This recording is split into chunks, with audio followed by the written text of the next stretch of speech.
Daily ഡോസിലേക്ക് സ്വാഗതം. ഇന്ന് എന്റെ മകളുടെ 10ാം ക്ലാസ്സിലെ CBSE പരീക്ഷയുടെ റിസൾട്ട് വന്ന ദിവസം. അപ്പോൾ നേരത്തെ തന്നെ എടുത്തൊരു തീരുമാനമുണ്ട്, റിസൾട്ട് എങ്ങനെ വന്നാലും അതിനെ അക്സെപ്റ്റ് ചെയ്യുക. ഞങ്ങൾ മാത്രമല്ല, ആ കുട്ടിയും കൂടി അത് അക്സെപ്റ്റ് ചെയ്യാനുള്ള മനസ്സുണ്ടാക്കുക. വർഷങ്ങളായിട്ട് നമ്മൾ അങ്ങനെ തന്നെയാണ് ഞങ്ങളുടെ വീട്ടിലെ കാര്യങ്ങൾ ചെയ്യുന്നത്.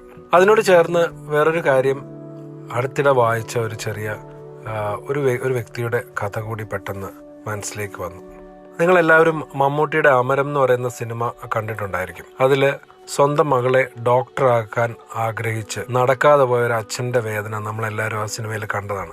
ആ ഒരു സിനിമയിൽ, പ്രത്യേകിച്ച് ആ സിനിമയിൽ തന്നെ മമ്മൂട്ടി മണൽ കൂട്ടിപ്പിടിച്ച് നെഞ്ചത്തേക്ക് അരുകി ചേർത്ത് വെച്ച് ആ ഒരു പാട്ടിനിടയ്ക്കുള്ള ഒരു രംഗം നമ്മുടെ എല്ലാവരുടെയും മനസ്സിൽ ഇപ്പോഴും ഉണ്ടായിരിക്കും. ഇതിനോട് ചേർന്ന് നിൽക്കുന്ന ഒരു കഥ കഴിഞ്ഞ ദിവസം വനിതയിൽ വായിച്ചപ്പോഴാണ്, അല്ലെങ്കിൽ ഓൺലൈനിൽ വായിച്ചപ്പോഴാണ് മനസ്സിലായത്, ഇങ്ങനെയുള്ള ആൾക്കാർ ജീവിച്ചിരിപ്പുണ്ടെന്നുള്ളത് മനസ്സിലായത്. പഠിക്കാൻ മിടുക്കിയായ ഒരു പെൺകുട്ടി, റെബേക്ക ജോർജ് തരകൻ എന്ന് പറയുന്ന പഠിക്കാൻ മിടുക്കിയ ഒരു പെൺകുട്ടി, തൻ്റെ അച്ഛൻ്റെ ആഗ്രഹം അവരെ ഒരു ഡോക്ടർ ആക്കണമെന്നായിരുന്നു. സ്കൂൾ സമയത്തൊക്കെ വളരെ നന്നായിട്ട് പഠിക്കുകയായിരുന്നു ആ കുട്ടി. പിന്നീട് കോളേജിലേക്ക് മാറിയ സമയത്തും ഈ പറഞ്ഞതുപോലെ പഠിച്ചു. പക്ഷെ അത്ര വലിയൊരു മാർക്കൊന്നും ഉണ്ടായില്ല, ഒരു സാധാരണ ആവറേജ് മാർക്കൊക്കെ വാങ്ങിച്ചു പോയി. സയൻസ് ഗ്രൂപ്പ് എടുത്തിട്ടാണ് എറണാകുളം സെന്റ് തെരേസസ് കോളേജിൽ അവർ ചേരുന്നത്. പക്ഷെ ഈ പറയുന്ന പോലെ മാർക്ക് അത്ര വലിയൊരു മാർക്കിലേക്കൊന്നും എത്താൻ പറ്റിയില്ല. അങ്ങനെ കുറേ നാൾ കഴിഞ്ഞു. മാർക്ക് വന്നപ്പോൾ എൻട്രൻസ് എഴുതാൻ പറ്റാത്തൊരവസ്ഥയിലേക്ക് എത്തുകയും പിന്നീട് ഡിഗ്രിക്ക് പഠിക്കാനായിട്ട് പോവുകയും ചെയ്തു. ഡിഗ്രിക്ക് സയൻസ് ഗ്രൂപ്പ് എടുത്തിട്ട് പിന്നെ ഒന്നുകൂടി മെഡിസിന് പഠിക്കാമല്ലോ എന്നുള്ള രീതിയിലാണ് ചേർന്നത്. പക്ഷേ ഡിഗ്രിക്ക് പോയപ്പോഴും കെമിസ്ട്രിക്ക് ചേർന്നിട്ട് പഠിക്കാൻ പോയപ്പോഴും അവർക്ക് ഉഴപ്പേണ്ടി വന്നു. പിന്നീട് അവർക്ക് ഒരു ഡോക്ടർ ആവാൻ പറ്റിയില്ല. MBBS പഠിക്കാനുള്ള ഒരു പ്രവേശന പരീക്ഷ എഴുതാനോ അല്ലെങ്കിൽ ഡോക്ടറായിട്ട് മാറാനോ അവർക്ക് ഒരിക്കലും കഴിഞ്ഞില്ല. അപ്പോൾ ആ സമയത്ത് തന്നെ അന്നത്തെ ഒരു രീതി അനുസരിച്ചിട്ട് കല്യാണപ്രായമായ പെൺകുട്ടി എന്നുള്ള രീതിയിൽ നല്ല ആലോചനകൾ വരികയും അവരെ ഒരു നല്ല ആലോചനയിൽ അവരെ കല്യാണം കഴിച്ച് ചെന്നൈയിലേക്ക് കൊണ്ടുപോവുകയൊക്കെ ചെയ്തു. അപ്പൊ അതിനിടയ്ക്ക് അവർ പറയുന്നുണ്ട്, പെൺകുട്ടികൾ അടുക്കളയിൽ കയറുന്നത് ഈ അപ്പന് ഇഷ്ടമല്ല, പക്ഷെ പാചകമൊന്നും അറിയാത്തതുകൊണ്ട് ഈ കല്യാണത്തിന്റെ സമയമായി കഴിഞ്ഞപ്പോൾ അവരെ ഇതൊക്കെ പഠിപ്പിക്കാൻ വേണ്ടിയിട്ട് മദ്രാസിലെ ഒരു കൾച്ചറൽ അക്കാഡമിയിലേക്ക് കുക്കിങ്ങും ഹോം മേക്കിങ്ങും ഒക്കെ ചെയ്യാൻ വേണ്ടിയിട്ട് വിടാൻ ആയിട്ട് തീരുമാനിച്ചു. അതിനടുത്ത കൊല്ലം തന്നെ അവർ BEdും ചെയ്തു. 1979 അവർ വിവാഹം കഴിഞ്ഞ കാര്യം പറയുന്നുണ്ട്. അങ്ങനെ ഒരിക്കൽ അമ്മ അവിടെ ചെന്ന സമയത്ത്, അമ്മയും അച്ഛനും അവിടെ ചെന്ന സമയത്ത് അവര് അടുക്കളയിൽ ചോറ് വാർക്കുകയും തേങ്ങ ചുരണ്ടുകയും സാമ്പാർ ഉണ്ടാക്കുകയൊക്കെ ചെയ്തു. അപ്പൊ ഒരിക്കലും അവർ ദോശ ഉണ്ടാക്കിക്കൊണ്ടിരുന്ന സമയത്ത് അമ്മ പറയുകയും ചെയ്തു, നിന്റെ കൂടെ സ്കൂളിൽ പഠിച്ച നിന്നേക്കാൾ കുറവ് മാർക്ക് കിട്ടിയവർ പോലും ഡോക്ടറായി, യൂണിവേഴ്സിറ്റി റാങ്ക് ഹോൾഡറായി, പക്ഷെ എൻ്റെ മകൾ എന്ത് നേടി, നന്നായി ദോശ ചൂടാൻ പഠിച്ചു, അത്ര തന്നെ എന്ന് പറയുകയും ചെയ്തു. അപ്പം സ്വന്തം മകളെ ഒരു ഡോക്ടറായി കാണാൻ ആഗ്രഹിച്ച മാതാപിതാക്കളുടെ ഒരു പ്രതികരണം എന്നുള്ള രീതിയിൽ അവരുടെയൊക്കെ ഒരു വിഷമം ഉണ്ടാവും. അപ്പൊ അതിൽ അവര് ഈ പറയുന്നത് പോലെ ഡോക്ടർ ആവാത്ത മകൾ ഒരു കുടുംബസ്ഥയാവുകയും ദോശ ചൂടാനും ചോറ് വാർക്കുകയും ഒക്കെ ചെയ്യുന്ന, സാമ്പാർ ഉണ്ടാക്കുകയൊക്കെ ചെയ്യുന്ന ഒരു സാധാരണ വീട്ടമ്മയായി മാറി എന്നുള്ളൊരു കാഴ്ചപ്പാടിൽ മാത്രം നോക്കിയാൽ മതി. പക്ഷെ ഈ ദോശ ചൂടുന്ന കാര്യം പറഞ്ഞപ്പോൾ മറ്റുള്ളവരെല്ലാം മെഡിക്കലായി, നീ വെറുതെ ദോശ ചൂട്ട് അടുക്കളയിൽ നിൽക്കാണല്ലോ എന്ന് പറഞ്ഞപ്പോൾ അവർക്ക് ദേഷ്യം വന്നു.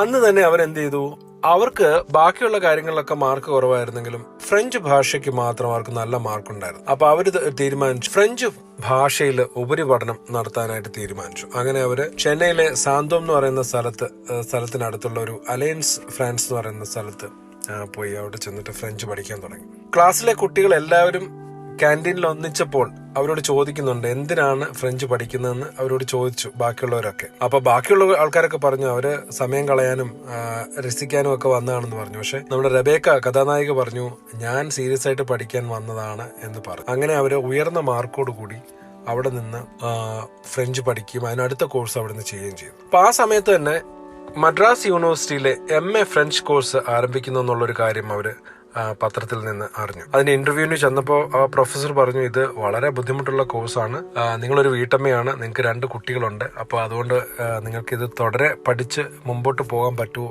എന്ന് കാര്യത്തിൽ ഉറപ്പില്ല എന്ന് പറഞ്ഞു. പക്ഷെ അവർക്കറിയാം അവരുടെ ഈ ഒന്ന് കല്യാണം കഴിച്ചതും 2 കുട്ടികളുള്ളതൊക്കെ അവർക്കൊരു കോളേജിൽ പോകുമ്പോൾ ബുദ്ധിമുട്ടാണെന്നുള്ളതും അത് ഇങ്ങനെ ഒരു ചർച്ചയിൽ വരുമെന്ന് പറഞ്ഞുകൊണ്ട് തന്നെ അവർ പറഞ്ഞു അവർക്ക് കുട്ടികളെ നോക്കാനും വീട്ടിലെ കാര്യങ്ങളൊക്കെ നോക്കാൻ ആൾക്കാരുണ്ടെന്നുള്ളതും അത് കാര്യമാക്കണ്ട, ഞാൻ പഠിക്കാൻ തന്നെയാണ്, സീരിയസ് ആയിട്ട് പഠിക്കാൻ വന്നിരിക്കുകയാണെന്നുള്ളതും അവർ ഫ്രഞ്ചിൽ തന്നെ പറഞ്ഞു, ഫ്രഞ്ച് ഭാഷയിൽ തന്നെ പറഞ്ഞു. അപ്പം അവിടെ ഉണ്ടായിരുന്ന പ്രൊഫസർ, ഇന്റർവ്യൂ ചെയ്ത പ്രൊഫസർ പറഞ്ഞു, നിങ്ങൾ നന്നായിട്ട് ഫ്രഞ്ച് സംസാരിക്കുന്നുണ്ടല്ലോ, അതുകൊണ്ട് തന്നെ നിങ്ങൾക്ക് അഡ്മിഷൻ തന്നിരിക്കുന്നു പറഞ്ഞു. അങ്ങനെ അവർ വാശിയോടുകൂടി ഫ്രഞ്ച് പഠിക്കുകയും റിസൾട്ട് വന്നപ്പോൾ ഉയർന്ന രീതിയിലുള്ള ഫസ്റ്റ് ക്ലാസ് കിട്ടുകയും അതിനുശേഷം അവര് എംഫിലിന് തിസീസ് എഴുതാനായിട്ട് തീരുമാനിച്ചു. അതായത് റിസർച്ച് ചെയ്യാനായിട്ട് എംഫിലിന് തീരുമാനിച്ചു.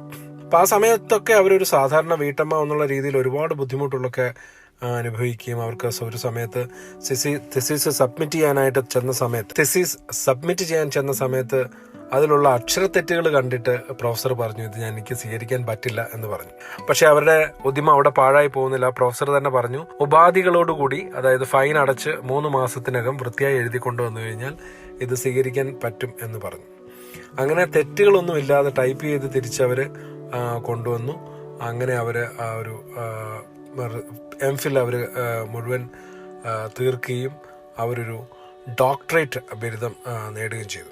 ഇത് കഴിഞ്ഞതിന് ശേഷം അവര് ആദ്യം ഒരു പാർട്ട് ടൈം ഫ്രഞ്ച് ടീച്ചറായിട്ടൊരു സ്കൂളിൽ കയറി.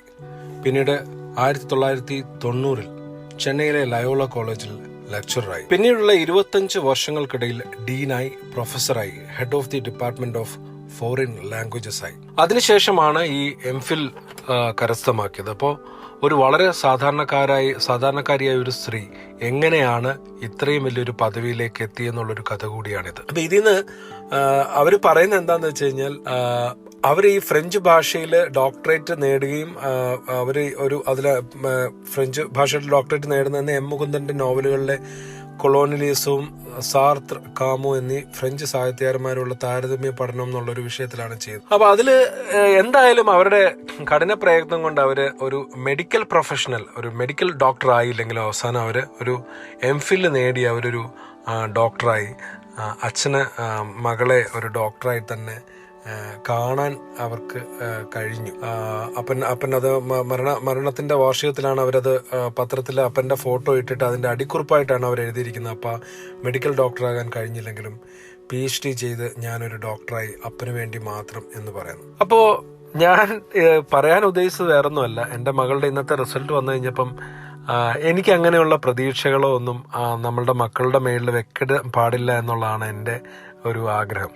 അവർക്ക് ഇഷ്ടപ്പെട്ട കാര്യങ്ങൾ പഠിക്കട്ടെ. ഒരുപക്ഷെ ഒരു ഭാഷ പഠിക്കാനാണ് നമ്മുടെ റെബേക്ക എന്ന് പറയുന്ന കഥയിലെ നായിക ആദ്യമേ തീരുമാനിച്ചിരുന്നെങ്കിൽ അവർ ഒരുപക്ഷെ ആദ്യം തന്നെ അവർക്ക് ഇതൊക്കെ ചെയ്യാൻ പറ്റിയേക്കാം. ഒരുപക്ഷെ അവർക്ക് ചിലപ്പം മെഡിക്കൽ പ്രൊഫഷന് പോകാത്തോണ്ടോ അതല്ലെങ്കിൽ അമ്മയും അച്ഛനും ഒക്കെ കളിയാക്കി ദോശ ചൂടാൻ മാത്രം അറിയാവുന്ന ഒരു വീട്ടമ്മയായിട്ട് മാറി എന്ന് പറഞ്ഞ ആ ഒരു സ്പാർക്കിൽ നിന്നായിരിക്കാം ചിലപ്പോൾ ഒരു പക്ഷെ അവര് പിന്നീട് എംഫിൽ വരെയൊക്കെ എടുക്കാനുള്ള രീതിയിലേക്ക് പോയതെന്നായിരിക്കാം. പക്ഷെ 2 കാര്യങ്ങൾ: ഒന്ന്, കുട്ടികളുടെ അമിത പ്രതീക്ഷ ഒരിക്കലും പാടില്ല, അല്ലെങ്കിൽ അവരെന്താകണം എന്ന് നമ്മൾ തീരുമാനിക്കുന്ന ഒരു അവസ്ഥയിലേക്ക് വരരുത്. 2, നമ്മൾ എന്തെങ്കിലുമൊക്കെ ആയില്ല എങ്കിലും പിന്നീട് നമ്മൾ കഠിനാധ്വാനം ചെയ്ത് അതിലേക്ക് വീണ്ടും എത്താം എന്നുള്ളതാണ് നമ്മളുടെ ഈ വീട്ടമ്മയായ കഥാനായിക റെബേക്ക നമ്മളെ പഠിപ്പിക്കുന്നത്. അപ്പം ജീവിതത്തിൽ പ്രതീക്ഷകളോടെ മുന്നോട്ട് പോകാൻ പറ്റുമെന്നും കല്യാണം കഴിഞ്ഞാലും കുട്ടികളായാലും ഒക്കെ പറ്റും എന്നുള്ളതാണ് ഡോക്ടർ റെബേക്ക ജോർജ് തരകൻ